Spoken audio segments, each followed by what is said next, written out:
It's predictable that every confirmation hearing now is going to be overblown, politicized circus. And it's because we've accepted a new theory about how our three branches of government should work, and in particular how the judiciary should work.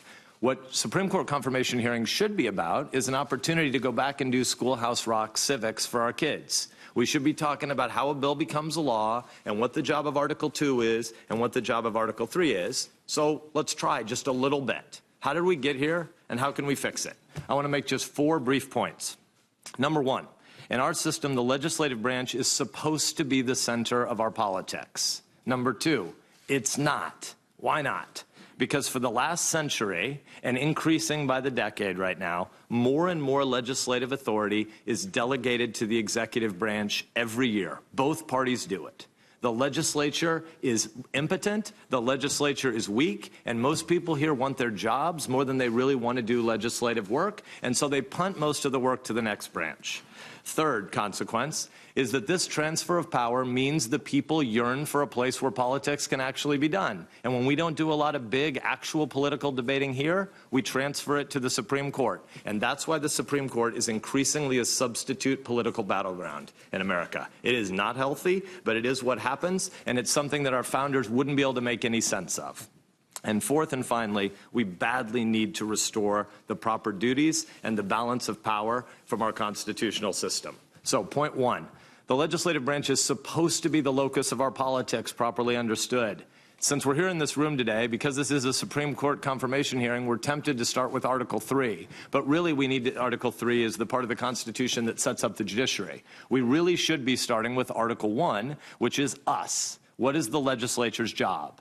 The Constitution's drafters began with the legislature. These are equal branches, but Article 1 comes first for a reason, and that's because policy making is supposed to be done in the body that makes laws. That means that this is supposed to be the institution dedicated to political fights. If we see lots and lots of protests in front of the Supreme Court, that's a pretty good litmus test barometer of the fact that our republic isn't healthy. Because people shouldn't be thinking they are protesting in front of the Supreme Court. They should be protesting in front of this body.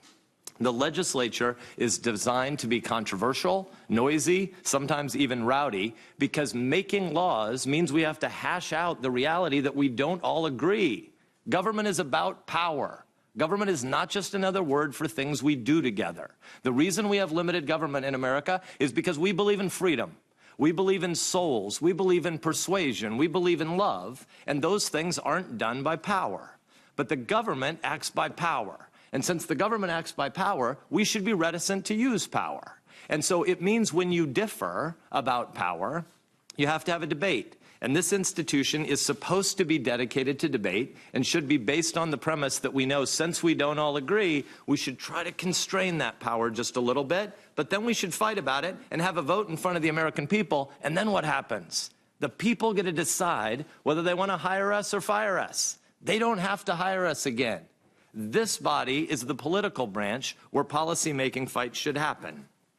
And if we are the easiest people to fire, it means the only way the people can maintain power in our system is if almost all the politicized decisions happen here, not in Article 2 or Article 3. So that brings us to a second point. How do we get to a place where the legislature decided to give away its power? We've been doing it for a long time.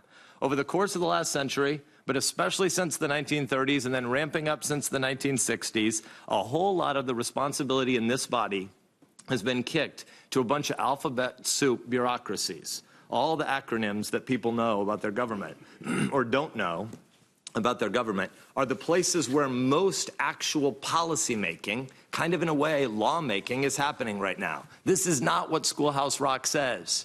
There's no verse of Schoolhouse Rock that says give a whole bunch of power to the alphabet soup agencies and let them decide what the governance decision should be for the people, because the people don't have any way to fire the bureaucrats. And so what we mostly do around this body is not pass laws. What we mostly do is decide to give permission to the secretary or the administrator of bureaucracy X, Y, or Z to make law-like regulations. That's mostly what we do here. We go home and we pretend we make laws. No, we don't. We write giant pieces of legislation, 1,200 pages, 1,500 pages long, that people haven't read, filled with all these terms that are undefined, and we say the secretary of such and such shall promulgate rules that do the rest of our dang jobs.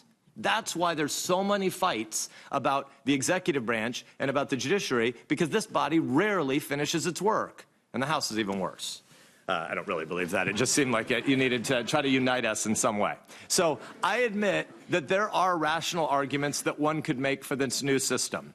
The Congress can't manage all the nitty-gritty details of everything about modern government, and this system tries to give power and control to experts in their fields, where most of us in Congress don't know much of anything, or about technical matters for sure, but you could also impugn our wisdom if you want. But when you're talking about technical, complicated matters, it's true that the Congress would have a hard time sorting out every final dot and tittle about every detail. But the real reason at the end of the day that this institution punts most of its power to executive branch agencies is because it's a convenient way for legislators to have to be able to avoid taking responsibility for controversial and often unpopular decisions.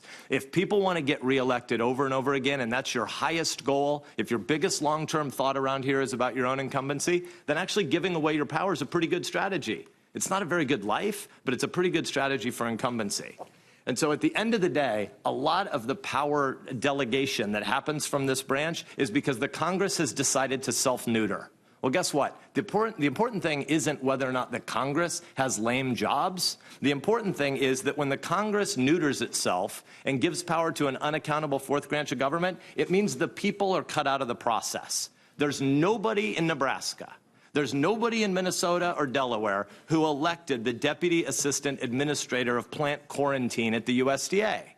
And yet if the Deputy Assistant Administrator of Plant Quarantine does something to make Nebraskans' lives really difficult, which happens to farmers and ranchers in Nebraska, who do they protest to? Where do they go? How do they navigate the complexity and the thicket of all the lobbyists in this town to do executive agency lobbying? They can't. And so what happens is they don't have any ability to speak out and to fire people through an election. And so ultimately, when the Congress is neutered, when the administrative state grows, when there is this fourth branch of government, it makes it harder and harder for the concerns of citizens to be represented and articulated by people that the people know that they have power over. All the power right now, or almost all the power right now, happens off stage. And that leaves a lot of people wondering, who's looking out for me? And that brings us to the third point. The Supreme Court becomes our substitute political battleground. It's only 9 people. You can know them, you can demonize them, you can try to make them messiahs, but ultimately, because people can't navigate their way through the bureaucracy, they turn to the Supreme Court looking for politics.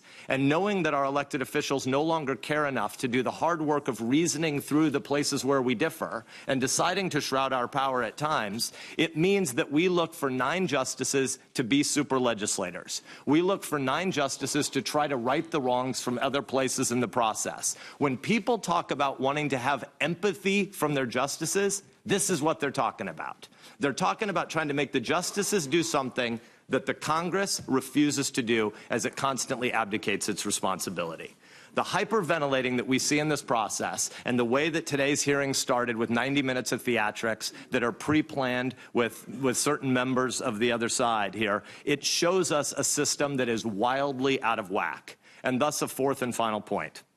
The solution here is not to try to find judges who will be policymakers. The solution is not to try to turn the Supreme Court into an election battle for TV. The solution is to restore a proper constitutional order with a balance of powers. We need Schoolhouse Rock back. We need a Congress that writes laws and then stands before the people and suffers the consequences and gets to go back to our own Mount Vernon if that's what the electors decide.